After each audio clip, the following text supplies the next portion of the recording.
Ok. Então, gente, é um grande prazer.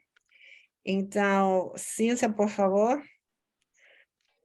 Obrigado, queria agradecer a Stefanella aí pelas palavras, né, e por esse momento aqui, né, que a gente vai ter. Eu tentei preparar uma coisa, né, fiquei preocupada com o público, se ia ser muito simples, se ia ser, né, assim, muito complexo, então tentei fazer uma introdução, né, sobre o que a gente vem estudado nesse grupo aqui, o ACDBio, que é um grupo aqui do CMC, que tem estudado dados biológicos, e a gente tem feito, como a Stefanella falou, né, tentado colocar rede complexa, topologia, né, aspectos computacionais. Então, isso é um pouquinho das ferramentas que a gente tem usado e que eu também tenho tido a oportunidade, né, de conversar e estudar essas coisas junto com a Stefanella também, apesar da gente não se conhecer pessoalmente, né? Vamos ver se a gente resolve isso agora em janeiro. Então, eu vou falar um pouquinho então desse assunto.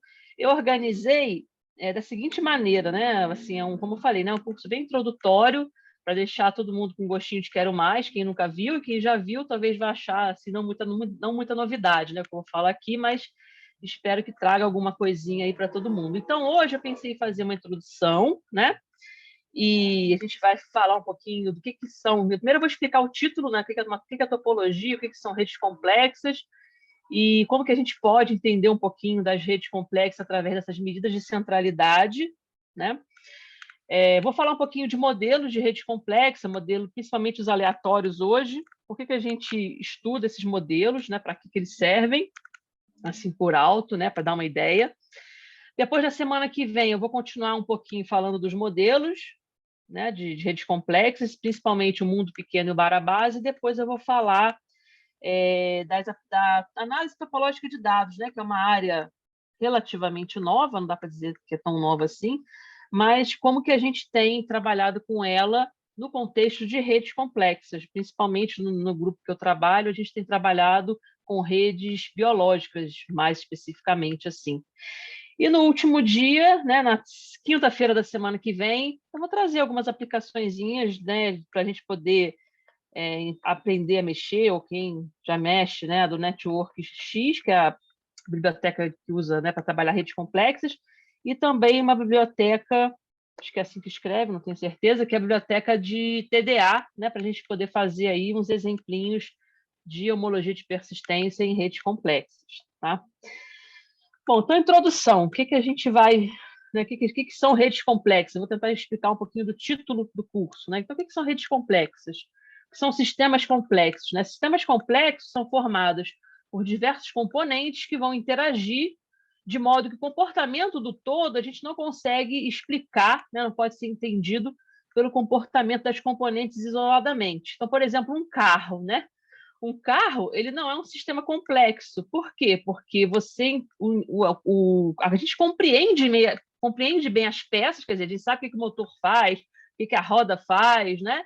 E a gente é capaz de explicar o funcionamento do carro como um todo só entendendo as partes, né? Então ele pode ser complicado. Você, mas é complicado, né? A gente criar um motor, é complicado a gente entender o funcionamento do carro, pode ser complicado, mas ele não é um sistema complexo porque a gente entende bem um carro só de entender os pedaços dele.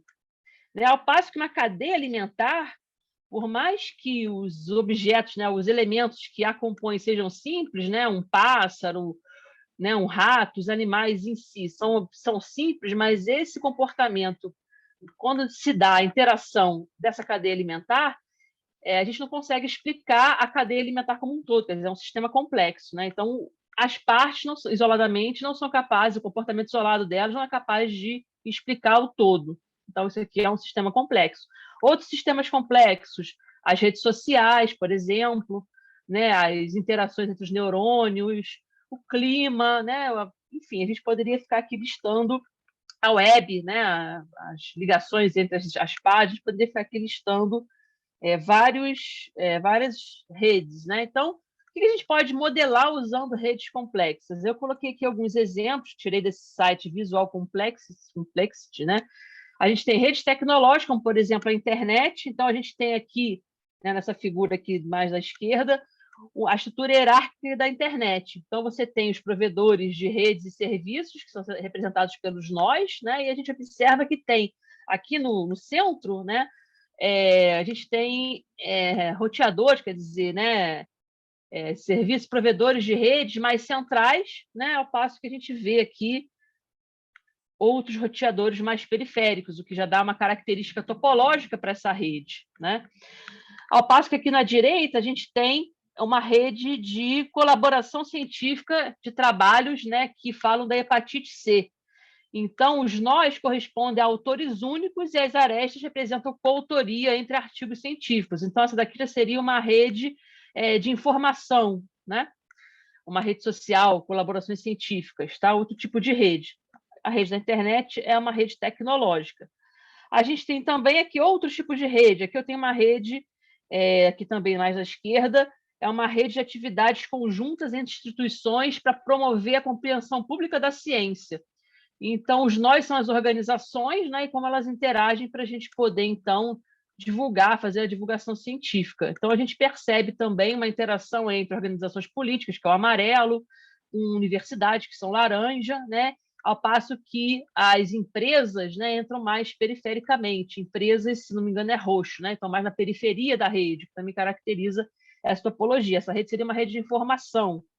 E aqui na direita a gente tem uma rede biológica, né? Todas essas 4 redes aí são vias biológicas, né? São processos, né, biológicos, então tem os genes relacionados com a reprodução, tem esse aqui que são relacionados com o reparo de DNA, o círculo circadiano, né, o relógio biológico e chromatin organization, né? São todos relacionados a vias biológicas, né? A gente tem aí também todas essas vias relacionadas também com o câncer, né? Então, mutações, quer dizer, se o gene sofrer alguma alteração nessas vias, eles estão altamente impactados aí para o surgimento da doença. Então, a gente tem aí exemplos do que a gente pode modelar com redes complexas. O que são as propriedades de sistemas complexos no geral, né? Então, a gente tem a emergência, quer dizer, a gente tem uma auto-organização desses sistemas, por exemplo, a gente tem as formigas, né? Quando as formigas precisam passar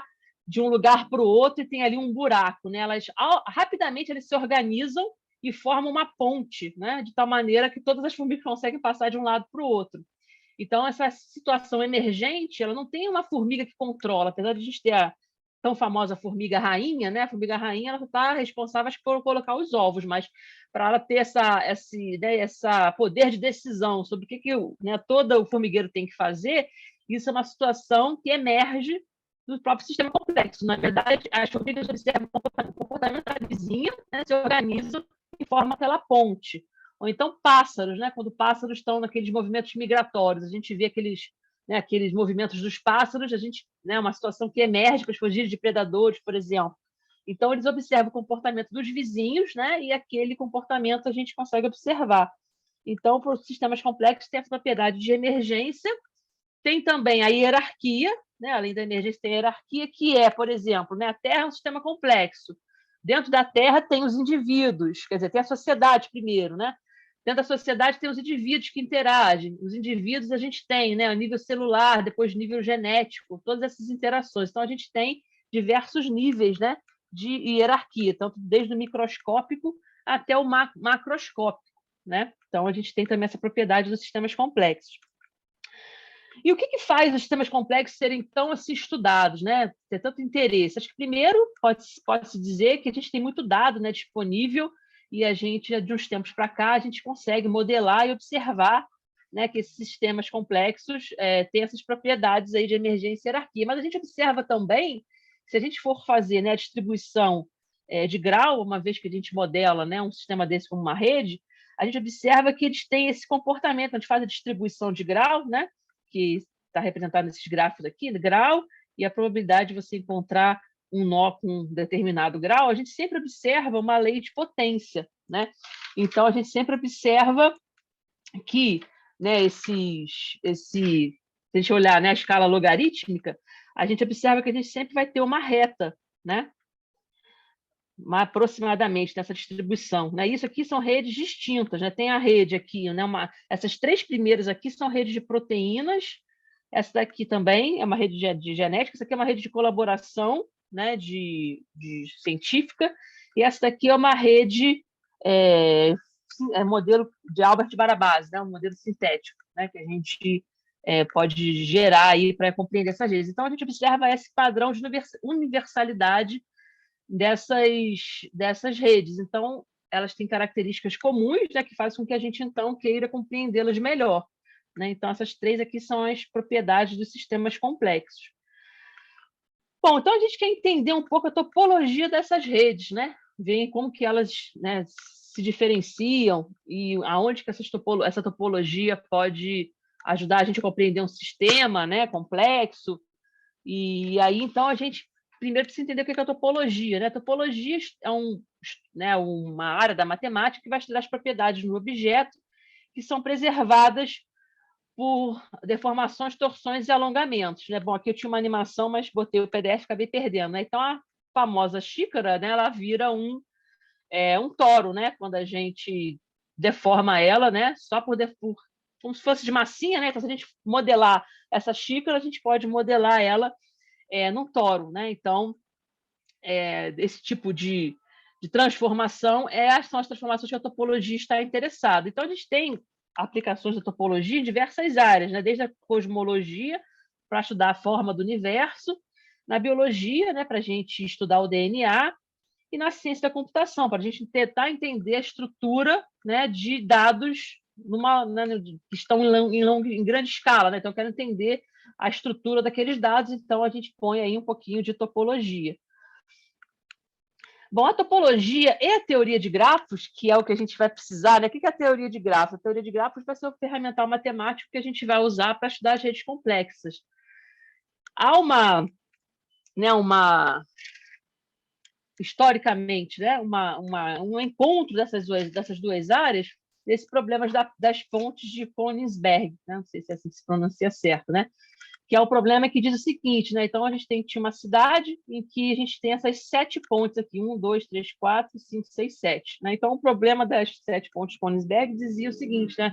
É possível a gente cruzar todas essas pontes sem passar 2 vezes pela mesma ponte? Né? Então, o Euler mostrou, em torno ali de 1735, que não é possível. Né? Ele modelou, na verdade, esse problema através de um grafo. Então, ele pegou as regiões em que eram conectadas pelas pontes, então A, B, C, D. Né? Então, eu tenho essas 4 regiões e eu tenho pontes para passar de uma para outra. Então, ele transformou as regiões, né, os campos, em nós, e em arestas, se você tinha, né, ponte para passar de uma região para outra. Então, ele transformou nesse grafo aqui. Né? Então, ele mostrou que, nesse caso aqui, não era possível. Na verdade, ele mostrou, né, que esse problema só teria solução se o número de conexões fosse par, né, de cada nó. E aqui a gente tem o número de conexões ímpar. Né? Então, esse aqui é o primeiro problema considerado, né, de topologia, vamos dizer assim, que também é um problema de grafos. Né? Então, a gente pode dizer que esse interesse entre grafos e redes complexas surgiu, né, desse problema em específico.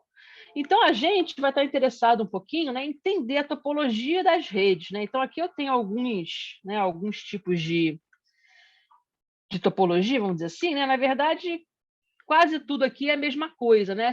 Essa estrela, a gente pode imaginar, né? Essa estrela aqui, a gente pode imaginar que a gente pode deformar essa estrela, se ela for feita de massinha, vamos pensar assim, a gente deformar essa estrutura, a gente pode transformá-la toda num ponto, né? Se eu quiser.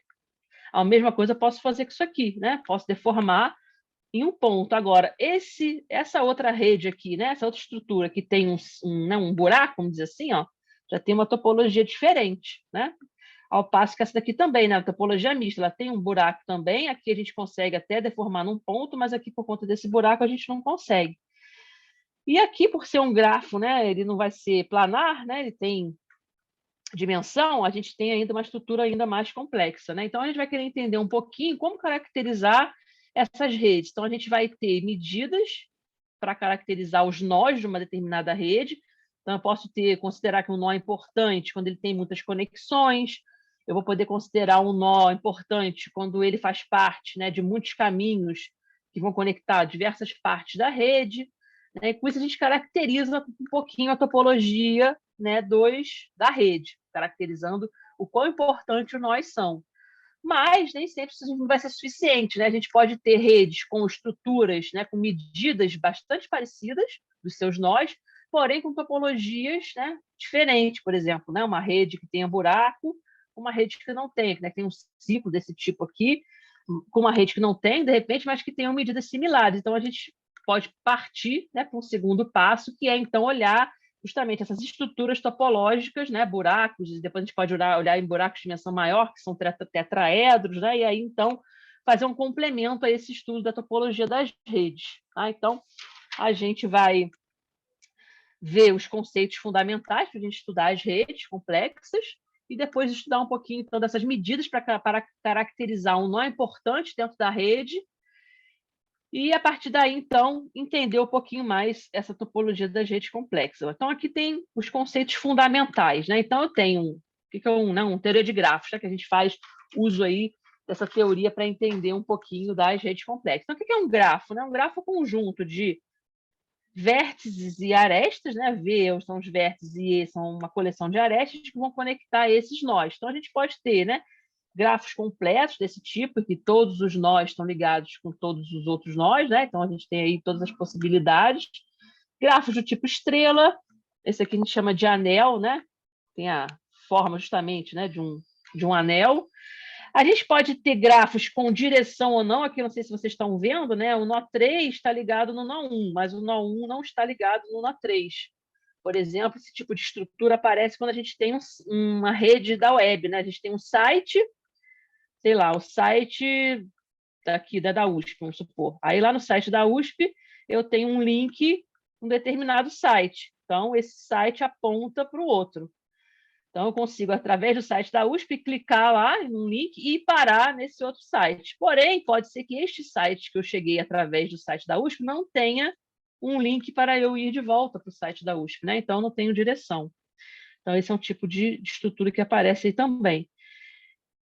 Outro tipo de coisa que pode aparecer, né, é peso. Então, eu posso ter um determinado peso numa aresta. Às vezes, a gente tem justamente, né, essas redes, por exemplo, redes de proteínas ou redes de genes, né, onde os nós são genes e as arestas representam quando há interação entre esses elementos. Então, a gente pode ter, a gente costuma ter, né, um peso nessa aresta que dá para a gente a confiabilidade dessa aresta. Então, às vezes, a gente tem lá 0,7. Então, você tem 70% de chance, de fato, desse gene interagir com esse, né, nessa rede. Porque essas ligações elas são feitas elas são modeladas usando desde experimentos, né, mesmo físicos, químicos, até citações em artigo. Então, às vezes, um gene é citado, muito citado num artigo junto com outro, e aí você considera que eles têm uma ligação forte e cria uma aresta. Né? Então, normalmente, esse tipo de aresta eles são mais fracas, né? Sei lá, 30% de chance de ter alguma interação. Né? Então, a gente tem aí um peso está nessas arestas. Aqui são redes que têm os dois sentidos, mas com pesos diferentes. Quer dizer, esse não está ligado com esse está com esse, mas as ligações, né, as interações são de pesos distintos numa direção ou na outra. Então, a gente tem aí podemos ter esses tipos de grafo. Como é que a gente representa um grafo, né, no computador, e aí como é que a gente vai numa rede complexa, como é que a gente vai trabalhar com ela? Então, tem três formas de a gente fazer isso. A gente pode usar uma matriz de adjacência, né, que justamente vai me dizer com quem um nó 1, por exemplo, está ligado. Então, se ele tem uma aresta com um nó 2, eu coloco 1. Se não tem, eu coloco 0. Né? Então, aqui no caso, o nó 1 está ligado com todo mundo, porque esse aqui é um grafo completo, né? Então, tem 1 para tudo. Na verdade, é uma aresta só com uns, né? Como não tem autoligação, a diagonal só que é 0. Então, a gente tem essa representação. A gente pode representar também por uma lista de adjacências. Então, estou colocando aqui, né, o vértice 1 e uma lista dos seus vizinhos. E eu posso criar também uma lista de arestas. Né?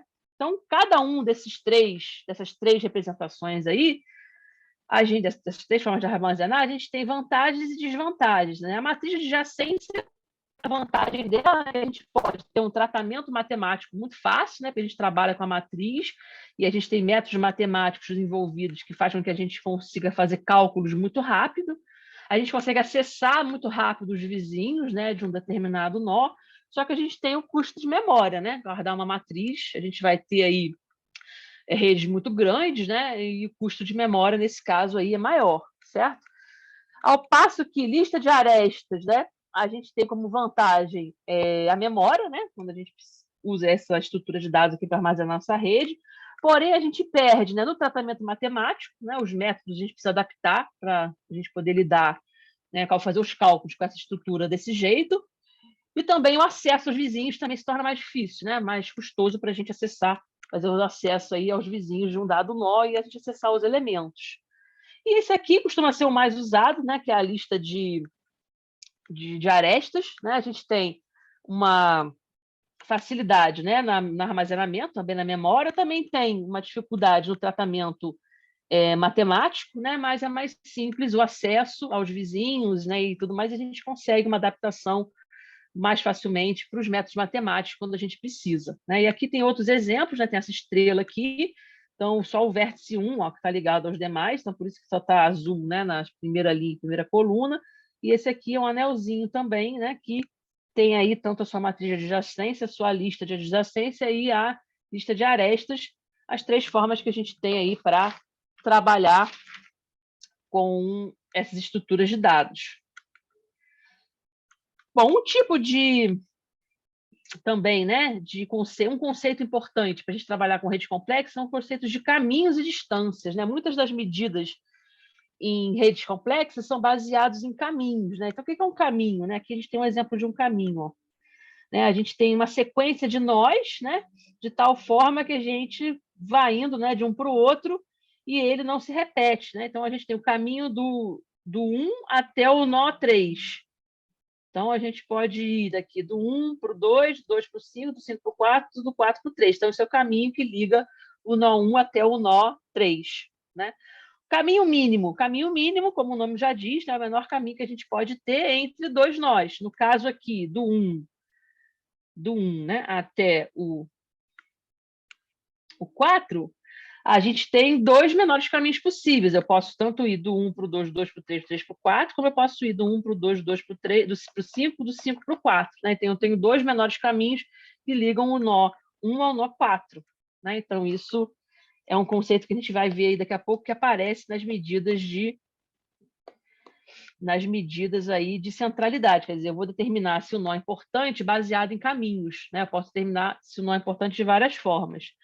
Diâmetro é o maior menor caminho possível. Então, eu pego todas as distâncias, as menores distâncias entre todos os nós possíveis do meu grafo e vejo a maior. Então, menor caminho é, então, o diâmetro desse grafo, dá uma noção, né, do tamanho que eu preciso para chegar de um extremo ao outro. Né? Então, esse é o diâmetro. Menor caminho médio, né? Menor caminho médio também vem da mesma ideia do menor caminho. Eu pego todos os menores caminhos, né, e divido pelo total aí de menores caminhos. E um ciclo, né? Um ciclo é um caminho que começa e termina no mesmo lugar, né? A gente também trabalha aí com ciclos para caracterizar, né, os grafos.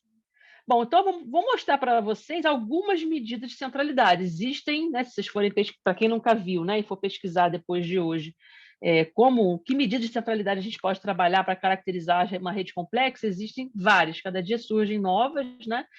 E eu vou mostrar aqui para vocês as mais básicas. Né? Como que a gente pode caracterizar um nó, dar importância a um nó de uma rede, e baseado, né, em vários tipos de critérios, várias medidas e várias propriedades dessa rede. Então, a primeira, mais simples de todas, né, é o grau.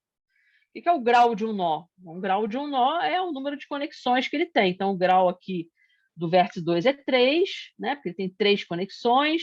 O grau do nó 4 é 2, né, e assim sucessivamente. Né? Então, aqui a gente tem, né, o cálculo desse grau. Né? A gente pode calcular o grau através da matriz de adjacência, né? Então, por exemplo, se eu não tenho peso na aresta, eu posso olhar simplesmente aqui, né? Que a gente acabou de ver. Qual é o grau do nó 1, né? Eu vou olhar aqui, ó. O grau do nó 1, vou contar 1, 2, 3, 4, 5, né? Eu vou olhar a matriz de adjacência e vou contar aí quantos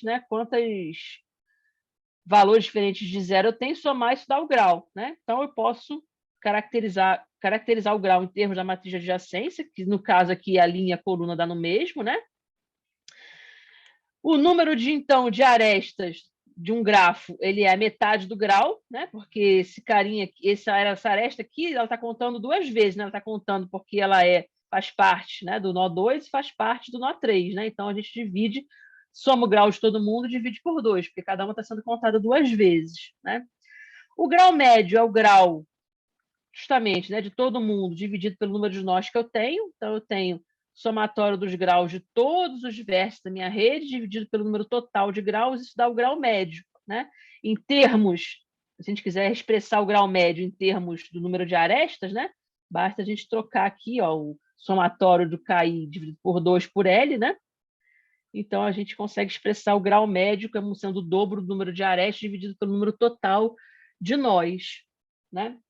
Então, se a gente quiser saber qual é a probabilidade que eu tenho de aleatoriamente, né, encontrar um grau, um nó, um determinado grau K, né, que é esse carinha aqui, ó, basta eu pegar o número de nós que eu tenho com grau K e dividir pelo número total de nós. Isso me dá a probabilidade de eu tirar aleatoriamente um número, né, um nós cúpula com um grau K da minha rede, né? Então eu sei que a soma dessas probabilidades todas aí tem que dar 1. Então, aqui, para a gente exemplificar, né, tem duas redezinhas aqui que tem uma distribuição de grau, né, bastante diferente. Então, eu tenho um grau 1, né? Grau 1 só tem esse carinha aqui, né? Ó. Grau 1, como eu tenho 4 nós da rede, né, 25% de chance, tem 50% de graus de nós com grau 2 e 25% de novo com grau 3, que é só esse aqui, né? Então, essa aqui é a distribuição de graus dessa rede aqui. Ao passo que essa outra aqui, né, todo mundo tem o mesmo grau, que é 2, né? 100% dos nós tem grau 2. Então, se a gente olhar, né, a distribuição de grau das duas, a gente pode dizer assim, nossa, mas essas redes são muito diferentes, né, topologicamente falando, porque, afinal de contas, a distribuição de grau delas é muito diferente. Mas, se a gente fosse olhar do ponto de vista da topologia, né, a gente poderia dizer, não, essas redes aqui são a mesma coisa, porque elas têm um buraco aqui e essa aqui também tem um, né? E essa perninha aqui eu posso contrair aqui. Então, topologicamente falando, essas redes poderiam ser consideradas a mesma coisa, né? Então, assim, só olhar para o grau, como só olhar com outras medidas que a gente vai ver já já, né, isoladamente, não é suficiente para a gente caracterizar uma rede. Então, a gente precisa combinar diversas medidas e, mais do que isso, né, tentar olhar, né, buscar estruturas como essas aqui também na rede, que é o que a gente vai conseguir na aula que vem. Aqui eu coloquei um exemplinho, né, só para a gente poder visualizar, né? Então, os nós mais vermelhos são nós com grau maior, né? E nós mais amarelinhos são nós com grau menor, né? Outra coisa que o grau também dá para a gente, né, é que a gente pode ter um grau, é um hub, né? O que é um hub? O hub é um nó com muita ligação, né? A gente chama de hub. A gente pode ter um hub periférico na minha rede, né? E aí ele não vai ser tão importante para propagar a informação. Então, como é que vocês têm esse carinha aqui, ó, tem um grau super alto, e aí depois você tem uma perninha para cá, né? Quer dizer, você vai ter uma. E aqui a sua rede ela é mais densa, vamos dizer assim, né? Tem mais arestas, mais nós. Então, esse cara aqui, apesar de ser um hub, ele não contribui tanto para propagação da informação na sua rede, né? Então, ele pode dizer assim, será que ele é central, ele é importante? Nesse caso, não, né? Porque um hub ele pode ser periférico e aí você caracterizar um nó importante só pelo grau não é suficiente, né? Porque ele não tem um papel de importância na propagação dessa informação.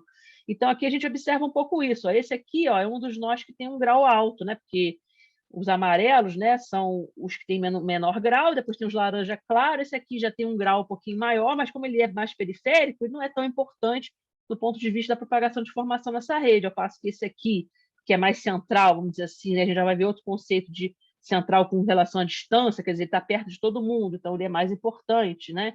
E outros nós aqui serão, nesse outro sentido, talvez mais importante.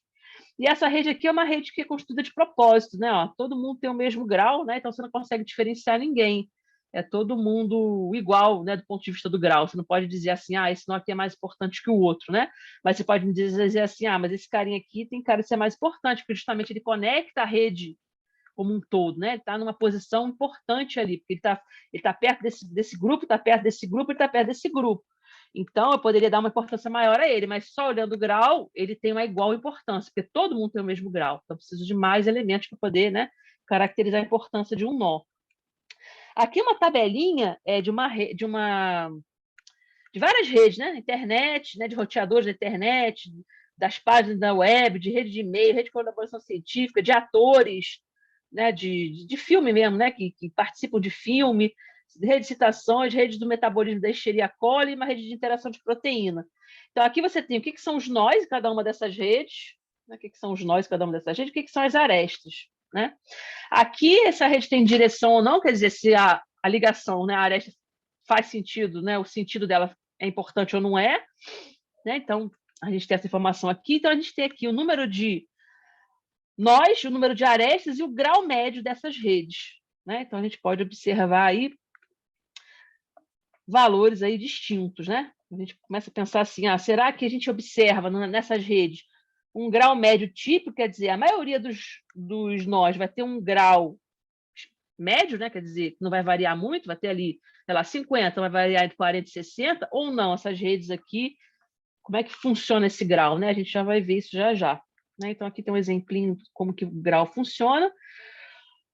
Outra medida de centralidade é o clustering coefficient. O clustering coefficient, ele mostra o seguinte, como que os vizinhos de um dado nó estão conectados, tá?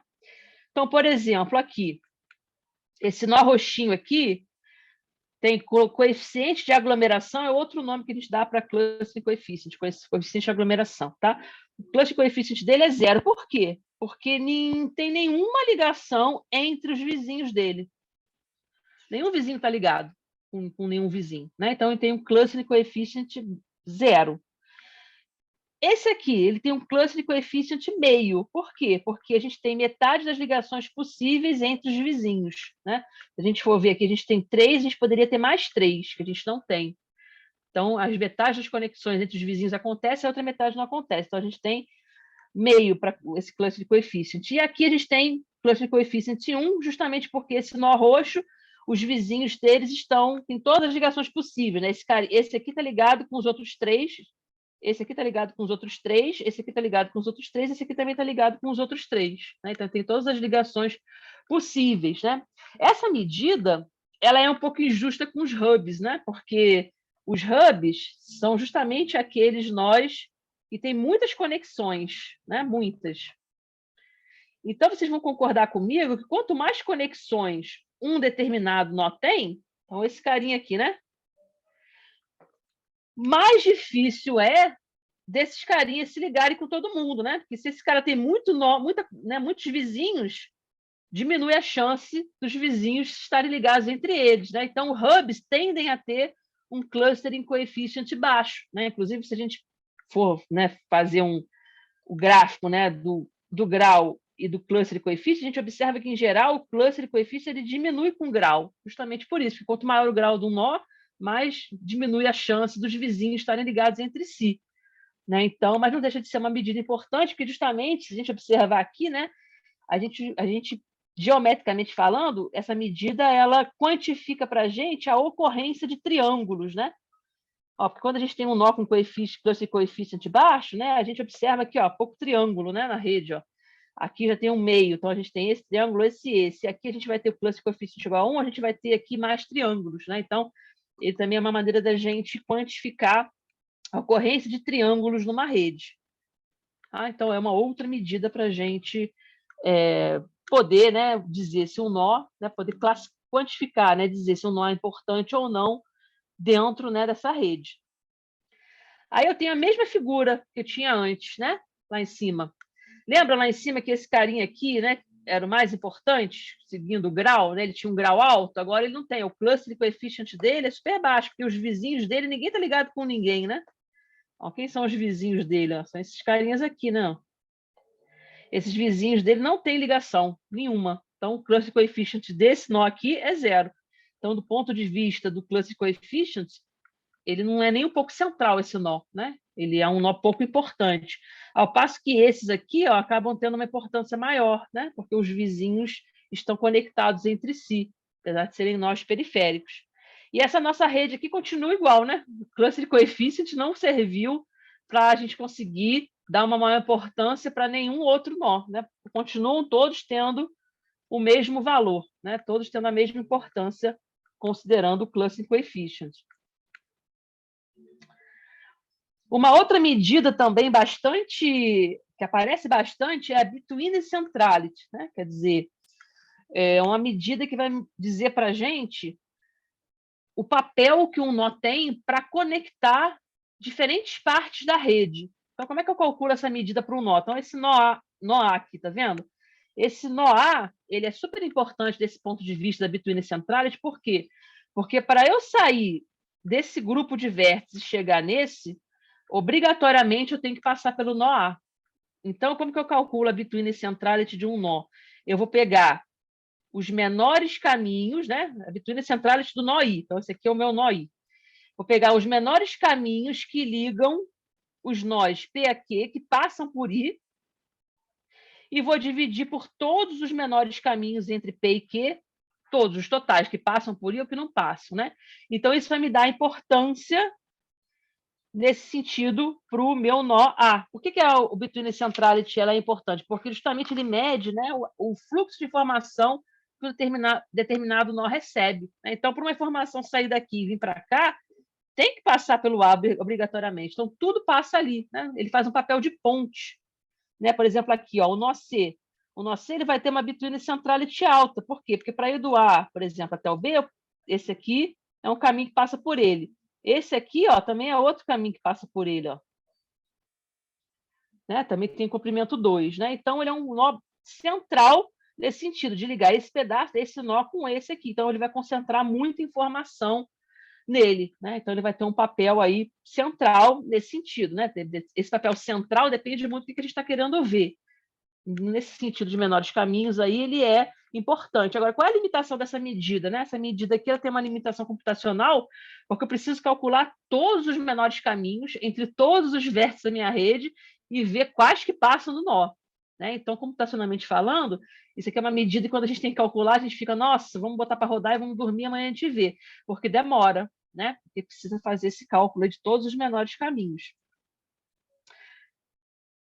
Então, se a gente voltar lá para o nosso exemplinho, né, ó, a gente começa a ver aqui, ó, esse carinha aqui, ó, vai ter uma between centrality alto, depois esse, né? A gente percebe que para ir dos diversos pedaços da rede, né, transitar daqui para cá, eu preciso passar por esse aqui, né, daqui para cá, eu preciso passar por esses três, né? Então a gente percebe que esses três nós aqui do meio da rede, eles têm uma concentração realmente da informação, que tudo tem que passar por ali. E a nossa rede, que estava até agora com todo mundo, né, intacto, vamos dizer assim, todo mundo com a mesma importância, quando a gente começa a falar de distância na rede, a gente já começa a ver que esse miolo aqui, ó, é mais central realmente, né? Porque para eu poder passar desse pedaço para esse, eu preciso passar por esse miolo, para eu passar desse pedaço aqui para esse, eu preciso passar por esse miolo, então eu já começo a ter uma importância maior para um determinado grupo de nós dessa rede aqui, se eu considerar um outro tipo de medida. Eu passo que para grau, né, e para cluster coefficient, eles tinham a mesma importância, né? Então, é importante saber o que a gente está trabalhando para a gente poder escolher, né, de medida. Uma outra medida baseada em distância é a closeness centrality, que também a gente mede, né, também o número de menores caminhos da rede, né, do determinado nó I, e faz, ó, então, D e J é o menor caminho do nó I, é o nó J, né? Então, eu faço o somatório dos menores caminhos aí também, e aí eu divido por N, que é o número total de nós da rede. Então, essa medida, que é o número, né, que é o closeness centrality do nó I, é o inverso dessa medida. Então, ele vai me dizer o quê? Ele vai me dizer quais nós na minha rede estão mais perto de todo mundo, né? Aí é central nesse sentido. Qual é o nó que, na média, está mais perto de todo mundo dentro da minha rede, né? Então, é isso que essa medida vai dizer. Então, aqui, né, no certo sentido, ela até se parece um pouco com a between centrality, justamente por causa da topologia da rede, né? Em outras redes, não quer dizer que a between centrality e a closeness centrality vão ser sempre parecidas, não. Depende muito justamente dessa topologia. No caso aqui, ficou bastante semelhante, porque justamente, né, esses nós aqui também são os que, de certa forma, vão estar perto de todo mundo, né? E esse aqui também, né? São os nós que, de uma certa forma, vão estar aí nessa posição chave, que estão na média mais próximo de todo mundo e que também tinham lá uma bituína centrality alta, né? A gente vai ver que em redes reais a gente tem um fenômeno chamado pequeno mundo. Esse fenômeno pequeno mundo, você já deve ter ouvido falar, por exemplo, em redes sociais, a gente, em geral, está no máximo a uma distância 6 de alguém numa rede, né? Então, se você for pegar alguém que você não conhece, então você e alguém que você não conhece, você chega nessa pessoa que você não conhece em média 6 passos. Então, 2, 3, 4, 5, 6, né? Então, numa rede real, em geral, a gente tem os caminhos, né, entre os nós são pequenos, né? Apesar de a gente ter muitos nós e muitas conexões, a gente vai sempre de um nó para o outro com poucos passos. Então, em redes reais, essa closeness central ela costuma ser bastante parecida entre os nós, porque está todo mundo perto de todo mundo, no geral, né? Então, a gente não tem assim uma variação muito grande dessa medida, né, em redes reais. Então, não serve muito para caracterizar essas redes, né? Então, a gente precisa aí complementar com outras medidas. Uma última medida para a gente ver é a medida Eigenvector Centrality, né? Que medida é essa? Essa medida é uma medida bastante interessante, né? Ela tem a ver um pouquinho também com a gente fazer, né, uma marcha aleatória numa rede. O que é uma marcha aleatória numa rede, né? A gente tem lá, vou colocar aqui, né? Então, se eu estou nesse nó aqui, né? Eu tenho 1, 2, 3, 4, né, conexões, então eu tenho 1/4 de chance de ir para lá, se eu estiver caminhando sobre a rede, né? 1/4 de chance de ir para aquele, 1/4 de chance de vir para esse, 1/4 de chance de vir para esse, né? Então, a gente pode pensar o seguinte, se eu tiver no instante inicial, né, vou colocar assim, x0, no instante inicial, uma determinada quantidade, suponha que nesses nós aí a gente tem sei lá, um leite, um líquido, água. E aí a gente coloca no instante inicial uma determinada quantidade de corante nesses nós. Então, eu botei quantidade de corante igual a 1. Depois eu vou deixar essa rede evoluir, quer dizer, né, se a gente for calcular, eu não falei isso em detalhe, mas se a gente for calcular, então, A em x0, né, isso aqui vai me dar depois como que essa substância caminhou, né, se eu coloquei uma quantidade igual em cada nó, como que essa substância diluiu na rede no passo seguinte. Então, A em x0, eu tenho isso. Depois, se eu fizer, isso vai dar x1. Depois, se eu aplicar essa, né, a matriz A em x1, eu tenho no próximo instante como que essa substância, né, diluiu ao longo dessa rede. Então, se eu fizer A elevado a K, né, no x0, eu vou ter no instante K como que houve, né, a difusão dessa substância aí ao longo dessa caminhada aí aleatória, né? E isso, né, pode ser aproximado, né? Então, se eu tiver, né, um A elevado a xk igual a xk mais 1, né? Isso aqui a gente chama de metapotência, né? E a gente pode usar, a gente usa, né, para calcular o autovetor, né? Na verdade, o autovetor de maior, cujo alto valor é maior, né? No caso aqui, o alto valor vai ser 1, né? É A de x igual a x, né? O alto valor é 1. Então, quando isso aqui estaciona, né, logicamente que esse processo aqui converge, tá? Então, quando ele estaciona, a gente tem, então, a distribuição, né? Distribuição dessa substância ao longo da rede. Então, a gente imagina o seguinte, né? Vamos pensar assim, nós que estão ligados a nós com muitas ligações, eles tendem a receber mais daquela substância. Se eu coloquei corante no instante inicial em todos os nós, vou deixar isso aqui, né, propagar pela minha rede. Então, se eu tenho um nó que está ligado só a um carinha, ele só vai receber, né, a substância desse. Então, ele tende a ter, no final, quando isso aqui, né, convergir, a ter pouca concentração da minha substância. Ao passo que nós, que estão ligados em nós, que também tem muitas ligações, então esse carinha aqui tem muita ligação, esse aqui. Ele está ligado a esse, que tem muita ligação, né? Então, ele tende a receber, né, mais do meu corante que eu coloquei aqui do que os outros. Então, ele vai dar uma medida de importância a um nó. Então, nós importantes são aqueles que estão ligados a nós importantes também, né? Então, é uma medida que um pouco ela generaliza a medida de grau, porque o grau ele olha só as conexões isoladamente em um determinado nó. Ao passo que esse aqui ele vai dizer assim, não, esse carinha aqui é importante, por quê? Porque ele está ligado a nós que também são importantes. Então, se eu tiver, né, interpretado esse sentido, em que eu coloquei uma substância em cada nó, deixei evoluir, e quando a coisa estacionou, eu quero ver a quantidade de substância que aquele nó tem, ele vai ter mais substância se ele estiver ligado a nós com muitas ligações também, porque ele vai receber de mais lugar. Né? Então, generaliza um pouco esse conceito de grau, né? Então, nós importantes vão estar ligados a nós importantes. É um pouco o conceito de uma página web importante. Quando que uma página da internet ela é importante? Quando ela tem, né? Quando ela tem muitos links que chegam nela, mas também essas páginas que apontam para ela também são importantes. Também tem muitas páginas que apontam para ela. Né? Então, isso vai me dizer quando que uma página da internet é importante. E isso tem a ver com essa medida de centralidade de autovetor que a gente chama. Tá? Então, é uma outra forma da gente caracterizar, né, a importância de um nó. Então, nessa rede aqui, de novo, a gente voltou essa daqui, ela ter, né, os nós todos têm a mesma importância. Se eu deixar, né, o meu processo aí evoluir e no final quando o meu processo convergir, eu vou ter a mesma concentração em todos os nós, porque eles têm aqui essencialmente o mesmo número de vizinhos, né, todo mundo, 3. Ao passo que aqui, esses carinhas aqui é que vão ser os que têm a centralidade de autovetor maior. Por quê? Porque eles estão todos ligados a nós também, bastante conectados. Então, eles vão receber mais informação também, né? Essa informação saiu daqui, eles estão se autoalimentando, né? Ao passo que esse cara aqui, coitado, só tem uma ligação, ó.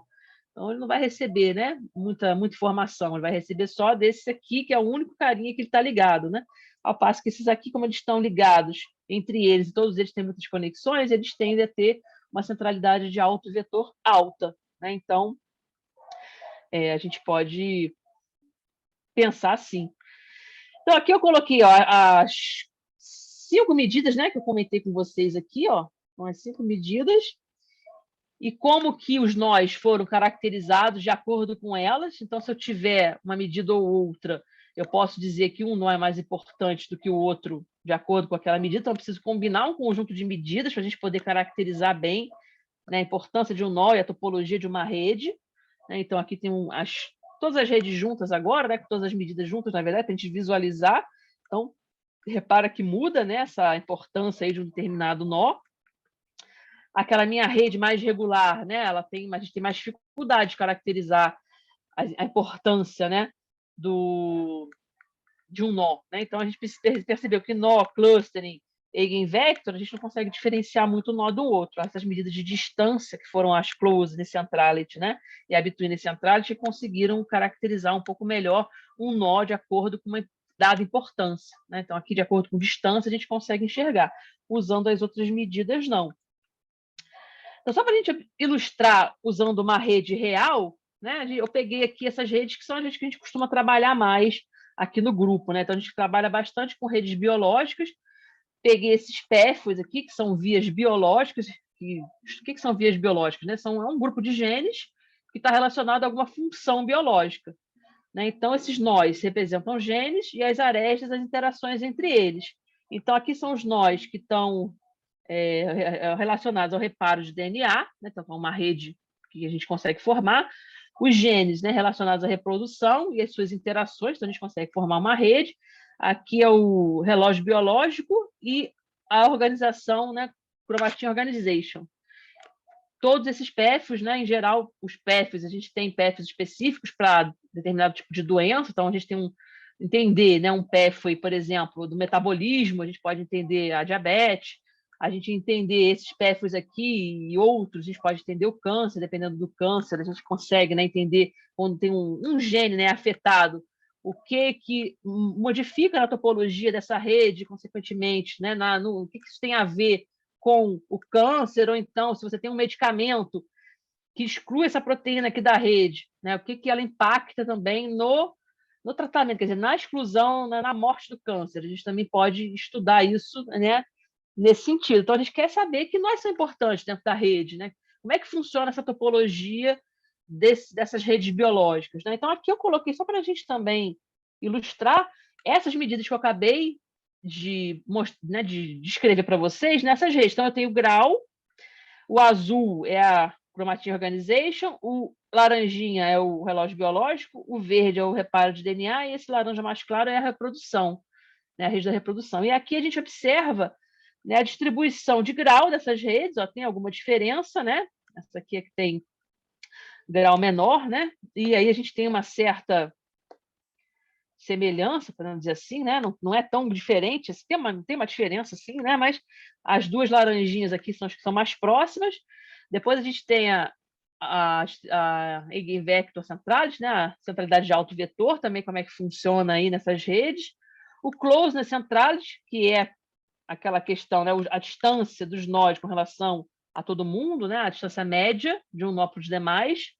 Habitudes centrais, que são aqueles nós que fazem papel de ponte, né, para ligar as diferentes partes da rede, aqueles que concentram o fluxo de informação, como é que isso está se dando aí nessas redes, também tem uma semelhançazinha, e o clustering coefficient, que são a formação de triângulos, né? Então, como que são formados triângulos nessa rede. A gente pode observar que tem, sim, variações, né? Não posso dizer assim que elas são idênticas, tem variações, porém são sutis, né? Então, a gente talvez precise ou de mais medidas para a gente entender melhor a topologia dessas redes, ou a gente partir para outros tipos de abordagem, que é como, por exemplo, eu vou falar na semana que vem para vocês, que a partir de uma rede a gente vai construir um objeto computacional que chama complexo simplicial, e a partir daí a gente vai ter uma escala e a gente vai conseguir analisar a evolução, né, de ciclos dessas redes, ou ciclos de dimensão 1, né, que são coisas assim, ciclos de dimensão maior, né, que são tetraédrozinhos assim, né, e ciclos de dimensões maiores. Então, a gente consegue entender um pouco a formação dessas estruturas, o surgimento dessas estruturas dentro das minhas redes, e com isso a gente tem uma outra maneira aí mais de caracterizar as redes, né? Não só baseado nessas medidas. Bom, então hoje eu vou falar só um pouquinho também aqui, vou entrar nessa parte aqui, falar de modelos de redes. O que são modelos de rede, para que eles servem, né? Então a gente pode, por exemplo, predizer como sistemas complexos evoluem, né? Então, por exemplo, a gente trabalha aqui muito, né, com rede de proteína, né? Então, tem os genes e as proteínas ou genes, e aí a gente tem como que eles, né, interagem entre si. Então, a gente pode predizer, né, como que a gente, né, vai ter evolução dessa rede, porque essas redes estão sempre evoluindo, né? A gente não tem a rede de interação de proteína do ser humano fixa, pronto, é essa daqui, né? A gente está em constante evolução. Então, a gente pode prever como que as redes de interação de proteínas vão evoluir, né, de alguma maneira. Como que a gente pode, né, prever isso? Como a gente pode prever como que uma rede social vai evoluir? A gente tem uma configuração hoje, amanhã, como que ela vai estar? Né? Uma rede de computadores, a web, quando entra um site novo, como que se dá essa dinâmica da reestruturação da rede? Então, a gente pode prever a evolução do sistema complexo. Então, modelos, né, de redes ajudam a gente a entender e tentar predizer, né, a evolução do sistema complexo. Outro papel de modelos de redes também é a gente ter propriedades controladas. Então, eu posso tentar gerar, né, um modelo de rede com determinado grau fixo, e aí tentar entender as propriedades daquela rede, né? Então, eu posso tentar estruturar uma rede para influenciar no processo dinâmico. Então, a gente tem propagação de epidemias, né? Então, a gente pode tentar construir uma rede através de um modelo em que a gente tenha, né, o controle da epidemia, né? Então, a gente pode tentar entender o comportamento de um processo dinâmico a partir, né, do modelo de uma rede. Então, a gente pode tentar, através desses modelos, entender melhor a estrutura e funcionamento de uma rede. Então, o modelo mais simples que tem é o modelo aleatório, né? A gente parte de um número de nós, né?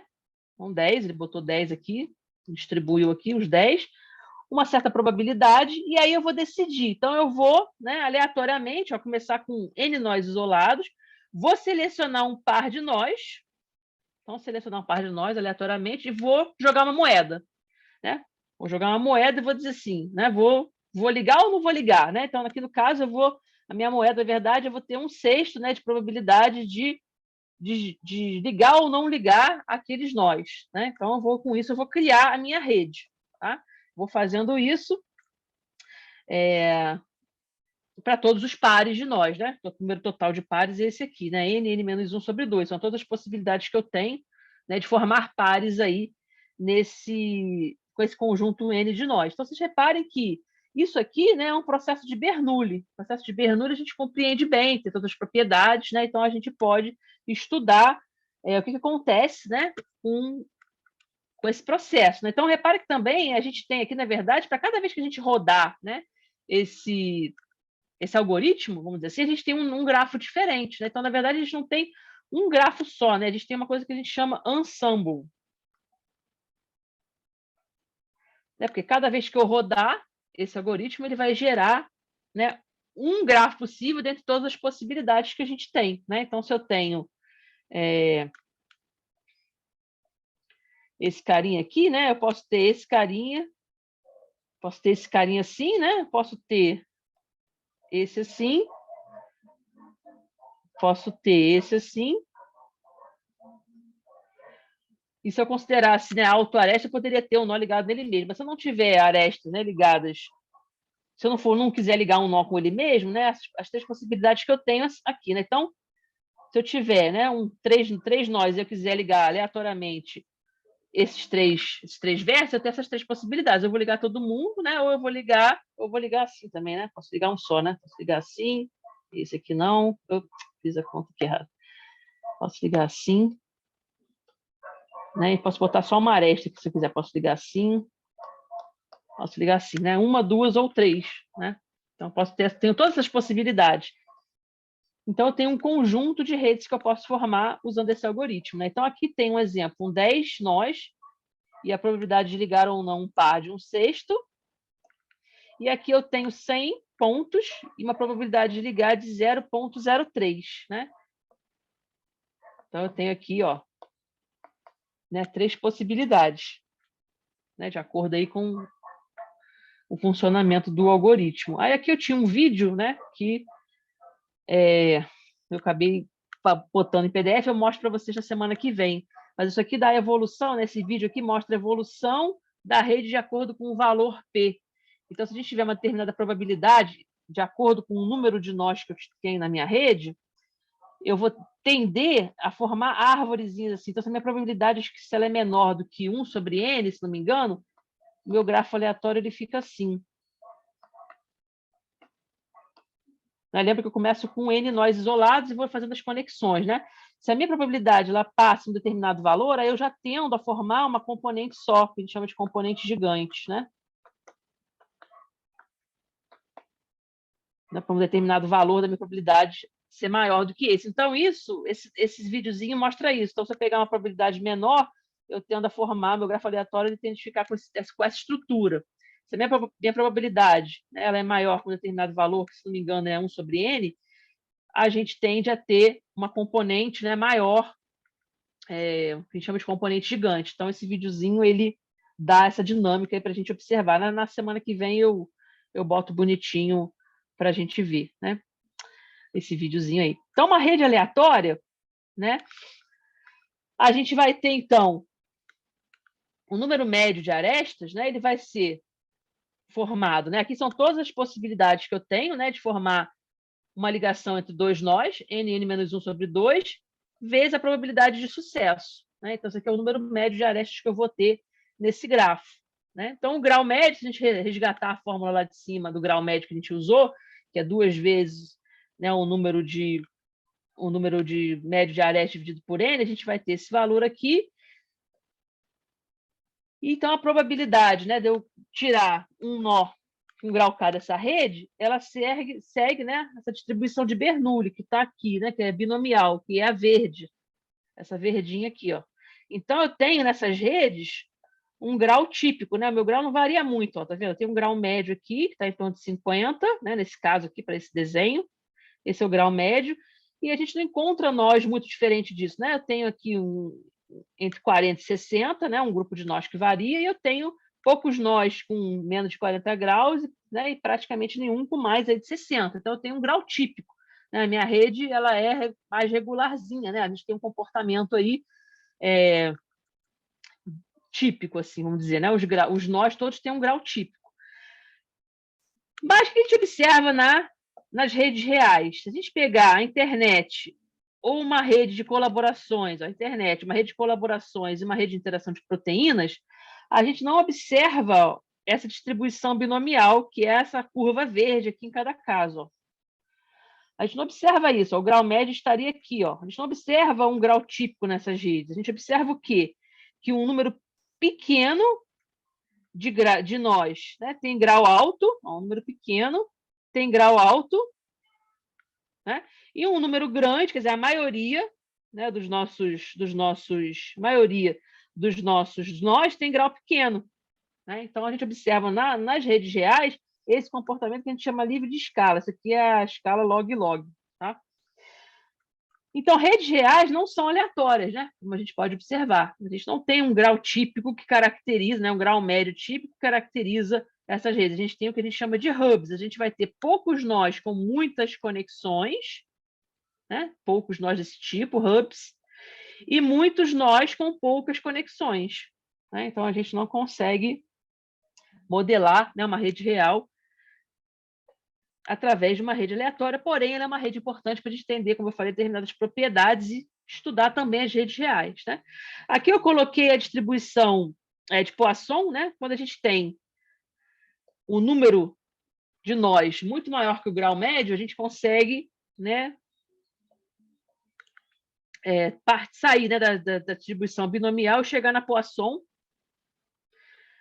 Né, do livro que eu vou dar para vocês de referência agora, né, tem como que a gente consegue fazer essa aproximação, né, quando N é bem maior que K, essa distribuição aproximada por S, a gente também consegue estudar. Aqui tem um desenho também. Ó. Aqui o triangulinho, aqui não dá para a gente ver, mas vou tentar mostrar para você. O triangulinho verde é a distribuição binomial, que é essa curvinha aqui. À medida que o número de nós aumenta, então aqui acho que é 10 à quarta, um triângulo cinza. A distribuição binomial, ela tende para Poisson, que é essa outra curva aqui de baixo, né? Porque o número de graus, o número de nós, desculpa, né? Na minha rede é muito maior do que o grau médio. Né? Então, eu consigo aproximar a minha distribuição binomial para uma Poisson e estudar melhor isso aqui. Então, como que a gente faz, né? Como que a gente faz essa aproximação para N grande? Tem na referência que eu vou deixar para vocês, tá? Outra coisa que a gente pode calcular de uma rede aleatória é o clustering coefficient, tá? Se a gente fizer a continha, a gente vai mostrar, né? A gente também pode fazer essa continha com calma aqui também nas notas que eu vou deixar para vocês também tem. O clustering coefficient de uma rede aleatória, ele é dado por P, que é justamente, né, a probabilidade de a gente ligar ou não um par de nós, né? Então é constante, ó. Mas o que a gente observa também em redes reais, né, é que o cluster coefficient ele diminui, né, conforme o grau aumenta. Foi o que eu falei para vocês, né? Um hub tem muitos vizinhos. Então, a probabilidade desses vizinhos aqui se ligarem entre si vai diminuindo, né? Então, o cluster coefficient de uma rede real não é constante assim, né, como numa rede aleatória, né? Ele é muito maior, né, do que numa rede aleatória. Então, esse modelo, né, de rede aleatória, a gente não consegue, né, modelar uma rede real a partir dele, apesar dele ser aí bastante importante para a gente entender também as redes reais. Né? Foi o primeiro modelo aí que surgiu. Né? Então, antes de perguntar, falar para as dúvidas, ó, hoje aqui, o que eu usei nessa primeira aula? Né? Eu usei esse livro aqui do Barabás, ele tem disponível online, tá? Se vocês digitarem Barabase, Network Science lá no Google, vocês vão encontrar esse livro todo online para vocês verem, inclusive esse vídeo que eu não consegui mostrar hoje, porque eu acabei esquecendo, né? Transformei em PDF, esqueci que botei vídeo, né? Esse vídeo aqui, que eu vou mostrar para vocês semana que vem, ele tá lá, tá? É um vídeo de lá, eu tirei do vídeo lá do Barabase, tem outros vídeos, a semana que vem eu vou mostrar outros, aí eu vou trazer direitinho para não ficar o PDF, né? Eu vou mostrar o vídeo, então tem lá vários vídeos, né? De várias coisas que ele faz, né? Ele põe sempre um videozinho para exemplificar quando ele pode, né? Então tem lá todo esse material disponível. Outro livro bastante bom também, clássico de redes complexas, esse aqui, do Mark Newman, né? Neumann, não sei muito bem a pronúncia, mas também é bastante clássico para redes complexas. E eu também usei algumas figuras da qualificação de doutorado do Rodrigo. O Rodrigo é um aluno de doutorado lá do grupo nosso, né?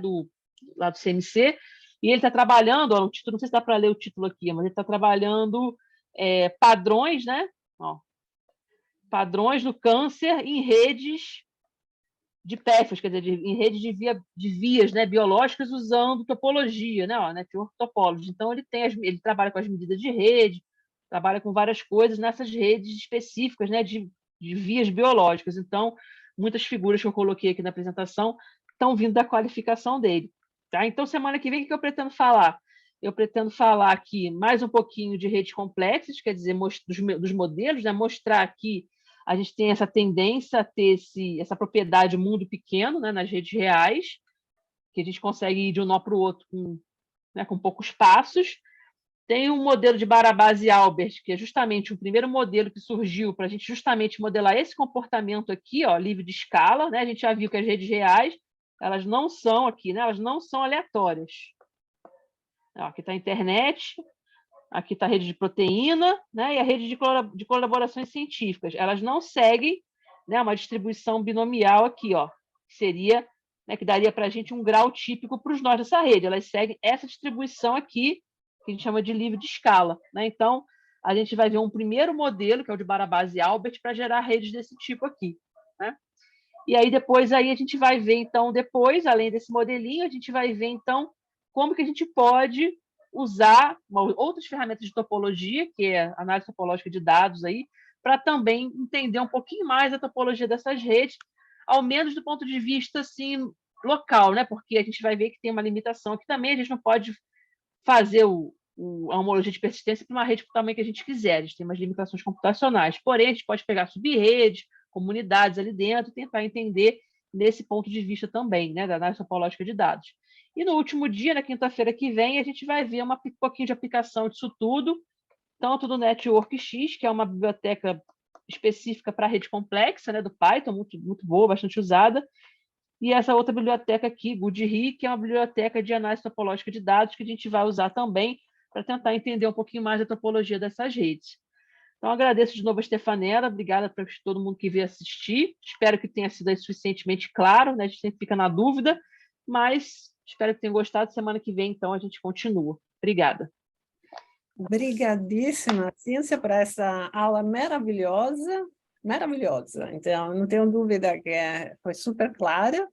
Então, vamos eu convido todo mundo a abrir o microfone para bater palma para a Cíntia. Muito obrigada. Obrigada, eu que agradeço. Então, você vai passar esses slides para a gente? Eu ainda estou terminando, né? Porque eu fiz um slide só. Semana que vem, na terça, vai ser a última aula teórica. Aí, quando eu terminar, eu passo para você. Depois eu passo também o Google Colab, né? Que eu vou ter um notebook lá do Google Colab com a parte prática, eu também posso te passar.